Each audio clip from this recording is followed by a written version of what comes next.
Alunos e alunas, sejam bem-vindos a mais uma de nossas videoaulas. Sou o professor Ícaro Castro e hoje vamos falar sobre as proteínas. Então segue o fio.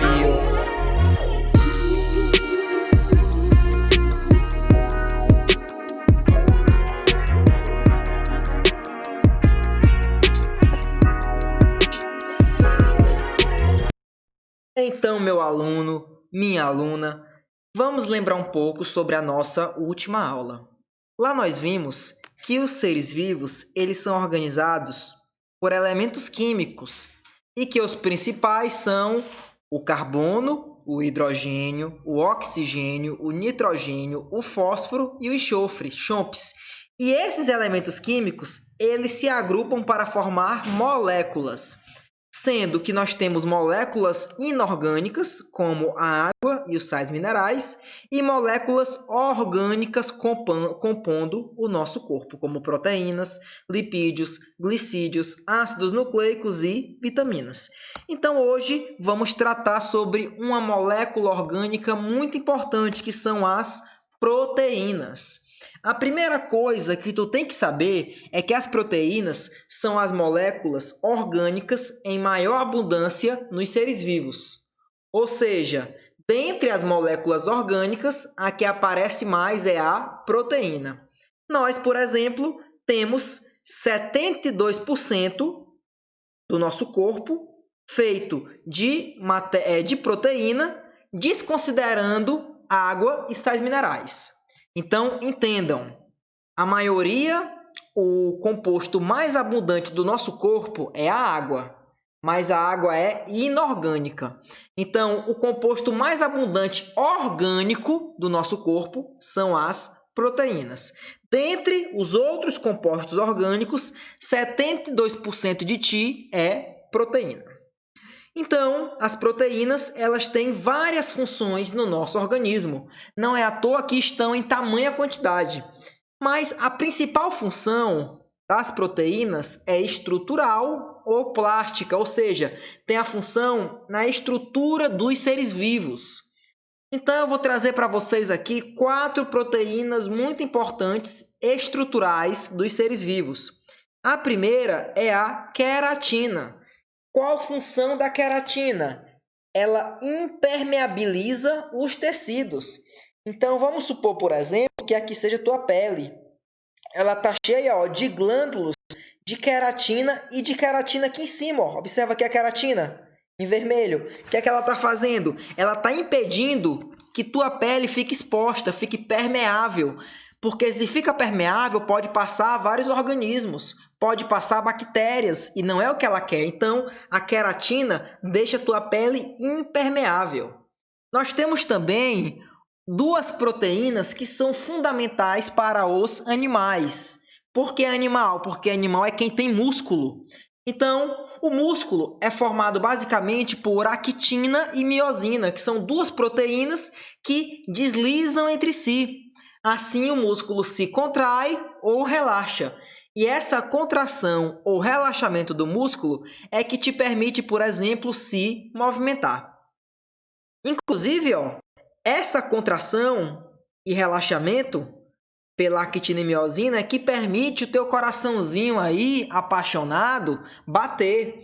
Se esse coração está batendo é porque o músculo cardíaco está contraindo e relaxando. E quem é que faz isso? A actina e a miosina, claro.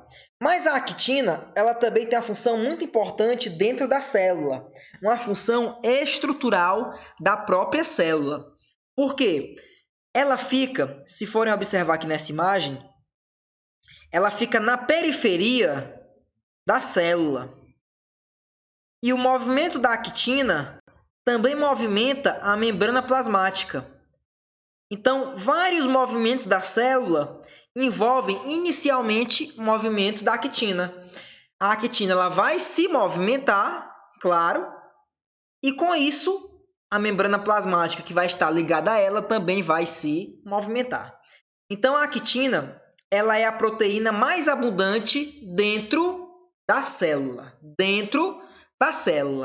Já o colágeno é a proteína mais abundante fora da célula.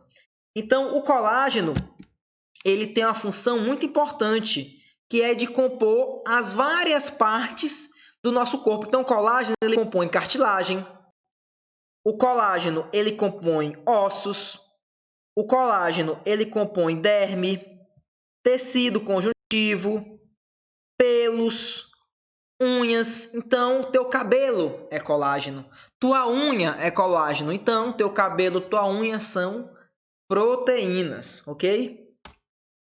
Mas nem somente da parte estrutural vivem as proteínas, não. Elas também têm outras funções, como energética, hormonal, defesa e, é claro, as enzimas. Mas entendam, a principal função das proteínas é estrutural, mas ela tem outras funções. Vamos ver aqui a função energética. Professor, quer dizer que proteína dá também energia? Dá, mas em última instância. O que eu quero dizer com isso? Que o corpo ele tem preferências em relação à sua nutrição. O que é que o corpo prefere para formar energia? O que é formar energia? É quebrar moléculas orgânicas e formar com isso a adenosina trifosfato, formar o ATP.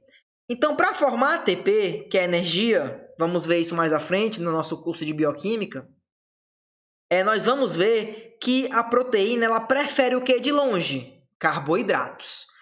O teu cérebro, o teu corpo adora o açúcar, porque ali é uma energia muito fácil e que é muito rapidamente utilizada. Então, o açúcar é a principal fonte de energia, beleza.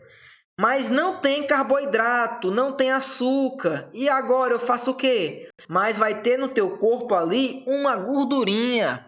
O corpo também gosta de gordura, claro, ele prefere usar o carboidrato, mas logo depois, vamos supor que o carboidrato está muito baixo, tu está muito tempo em jejum, então ele vai querer usar também a gordura para formar ATP. Então tá aqui, ó, os lipídios.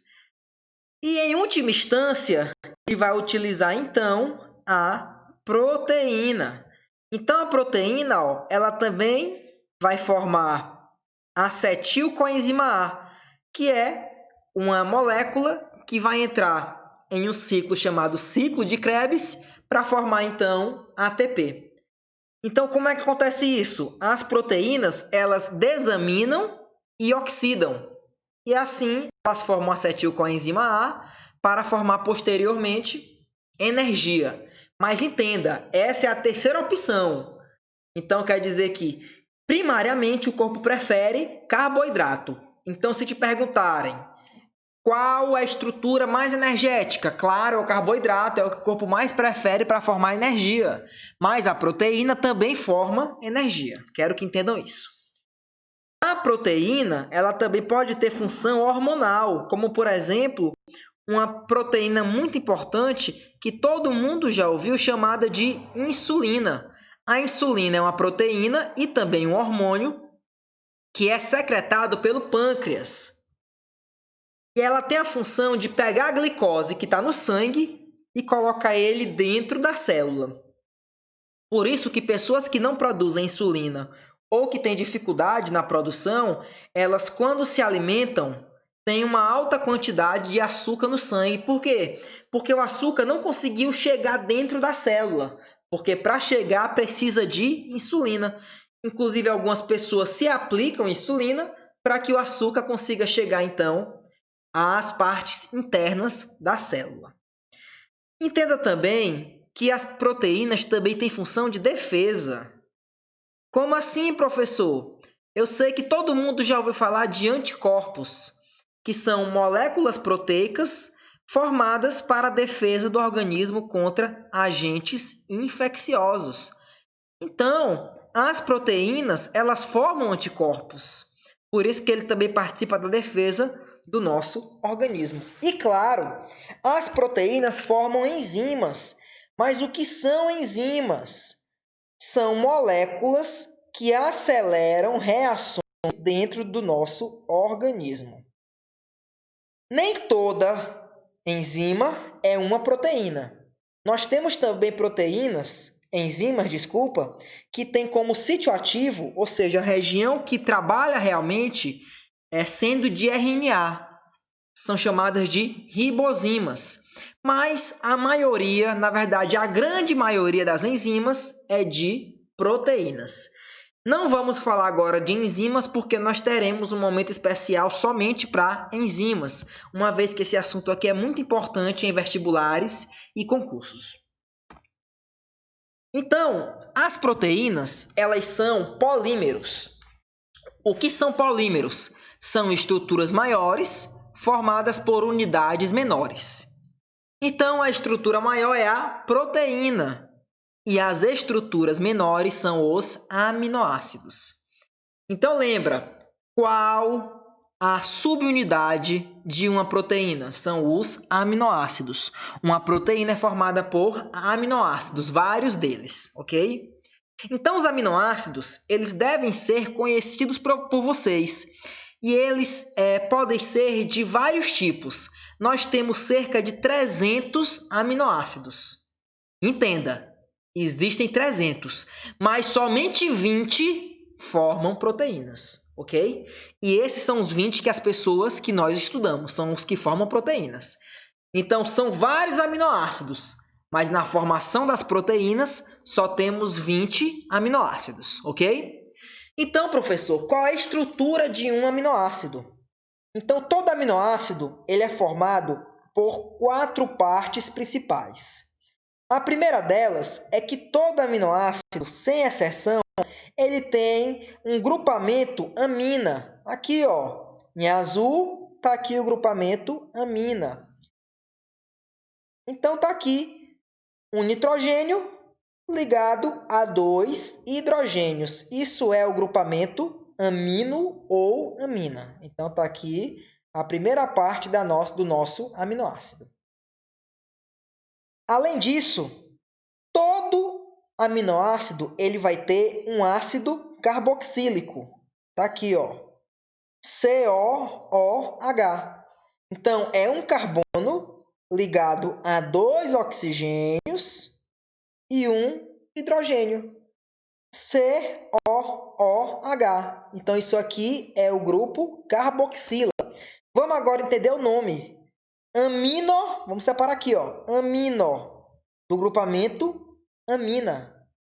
Ácidos, do ácido carboxílico, por isso tem esse nome, aminoácido. Então, está aqui o ácido carboxílico.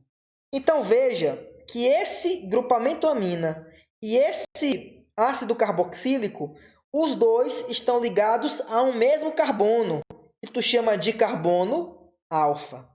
E esse carbono alfa tem ligado a ele, se forem observar, um hidrogênio, tá aqui, e também um radical. Então, professor, o que é igual entre os aminoácidos? O grupo amina, todos têm. O carbono alfa, todos têm. Carbono alfa ligado a ele, um hidrogênio. Então, todos têm o hidrogênio, todos têm o carbono alfa. O ácido carboxílico, todo aminoácido tem. Claro, todo aminoácido também tem radical, mas os radicais se diferenciam entre um aminoácido e outro. Então, o que vai diferenciar o aminoácido é o seu radical, ok? Então, veja, ó, carbono alfa ligado ao ácido carboxílico, ligado ao grupamento amina, ligado ao hidrogênio. Então, isso aqui é sempre igual. Isso aqui é o que vai mudar, ó, é o radical. Cada aminoácido diferente tem um radical diferente. Vamos aqui para o exemplo. O primeiro aminoácido que eu trouxe para vocês foi a valina. Lembra, nós temos 20. Temos que saber o nome dos 20? Não, não é necessário. Mas temos que saber a sua estrutura. Então, a geral, claro, não de cada aminoácido. Então, vamos aqui para a valina. Então, veja, ó. Me ajudem a achar. Cadê o ácido carboxílico? Tá aqui. Achou. Cadê o grupamento amina? Tá aqui. Achou. Cadê o hidrogênio que fica em todos? Tá aqui. E o que é que muda? O radical. Então, aqui, ó, tá o radical da valina. Um CH ligado a 2 CH3, a 2 grupos metil. Vamos agora para outro aminoácido. Cadê o ácido carboxílico? Tá aqui. Cadê o grupamento amina? Tá aqui, ó. Cadê o hidrogênio ligado ao carbono alfa? Tá aqui. E por último, aqui o radical, que nesse caso aqui é um grupo metil formando alanina. Então veja que a diferença entre alanina e valina é somente o radical. Ou seja, isso é o que se altera nos aminoácidos. Eles podem ser classificados quanto à sua capacidade do corpo sintetizar. Os aminoácidos essenciais, eles são aminoácidos que não são sintetizados pelo organismo em quantidades necessárias. Ou seja, por que essencial? Como o teu corpo não produz esses aminoácidos em quantidade necessária que supra a necessidade, então é essencial que tu se alimente desses aminoácidos. Por isso, aminoácidos essenciais. Por exemplo, a combinação arroz e feijão, ela contém todos os aminoácidos essenciais. Como o teu corpo não produz, tu vai ter que ingerir esses aminoácidos. Então, aminoácidos essenciais são aqueles que o corpo não sintetiza em quantidade favorável, ou seja, nós temos que nos alimentar para ter esses aminoácidos. E os que não são essenciais, eles não são essenciais à nutrição. Por quê? Porque o nosso corpo sintetiza. Então, independentemente de tu ingerir eles ou não, o teu corpo ele vai sintetizar. Esses são os não essenciais. E nós temos também os semi-essenciais. Esses, o teu corpo, ele produz em quantidades menores. Então, para tu equilibrar isso, tem também que se alimentar deles para conseguir suprir as necessidades. De novo, essencial não é sintetizado. Não essencial é sintetizado. E semi-essencial é pouco sintetizado, ok? Beleza. Então, eu disse para vocês que os aminoácidos eles formam as proteínas. Aqui nós temos uma proteína que é formada por centenas, quem sabe até milhares de aminoácidos. Então, se as proteínas se formam de aminoácidos, elas têm que, de alguma forma, se ligar. Qual o nome da ligação entre aminoácidos? Ligação peptídica. Então, aluna, se te perguntarem numa prova, no Enem, num concurso, qual ligação se encontra na estrutura central de uma proteína? Tu vai lembrar com o tio Ícaro. É a ligação peptídica. Certo, professor, mas como é que forma a ligação peptídica? Então, primeiro, essa ligação é entre dois aminoácidos. Aqui nós temos a valina e aqui nós temos a alanina, como nós vimos anteriormente, dois aminoácidos. Esse aqui, inclusive, a valina é essencial, ou seja, o nosso corpo não produz em quantidade satisfatória, e a alanina ela é não essencial, nós produzimos em quantidade satisfatória. Então, aqui nós temos um aminoácido essencial e aqui um não essencial. E eles querem se juntar para formar uma proteína. Qual o nome da ligação? Isso, peptídica. Uma proteína também é chamada de peptídeo, por isso que é a ligação peptídica. Então, a primeira coisa que tem que acontecer na ligação é observa aqui, ó, grupamento amina perdeu o hidrogênio e o carbono perdeu o OH, perder a sua hidroxila. Então, veja aqui, ó. Só apagar para vocês. Então, ó, o nitrogênio perdeu o hidrogênio e o carbono perdeu o OH. Beleza. O nitrogênio faz quantas ligações? 3. O carbono faz quantas ligações? 4. Então, aqui, ó, tá faltando uma ligação para o nitrogênio e uma ligação para o carbono. Então, há uma ligação formada e é liberada um HOH. O que é isso aqui? H2O, água. Ou seja, nessa reação acontece a liberação de água. Então, isso aqui, a formação de um aminoácido, pode também ser conhecida como síntese por desidratação. Por quê? Porque a molécula, ao ser sintetizada, ela perdeu água. Síntese por desidratação. De novo aqui, ó. O N perdeu o H. O carbono perdeu o grupo OH. Perderam. Foi embora. Tá aqui. Formou água. Então, ó, o nitrogênio ele fica livre para uma ligação. O carbono fica livre também para uma ligação. Ó, 1, 2, 3. Aqui só 1, 2. Quando eles se ligam, veja, nitrogênio 1, 2, 3. Carbono 1, 2, 3, 4. Então, assim acontece a ligação peptídica. Então, aluno, então, aluna, eu espero que tenha gostado da nossa videoaula. Aqui nós temos só um exemplo de uma animação de ligação peptídica. Ó. Veja aqui. Carboxila, amina, perde o OH, ó, formando água, e a ligação peptídica acontece. Então, espero que tenham gostado da nossa videoaula e até uma próxima.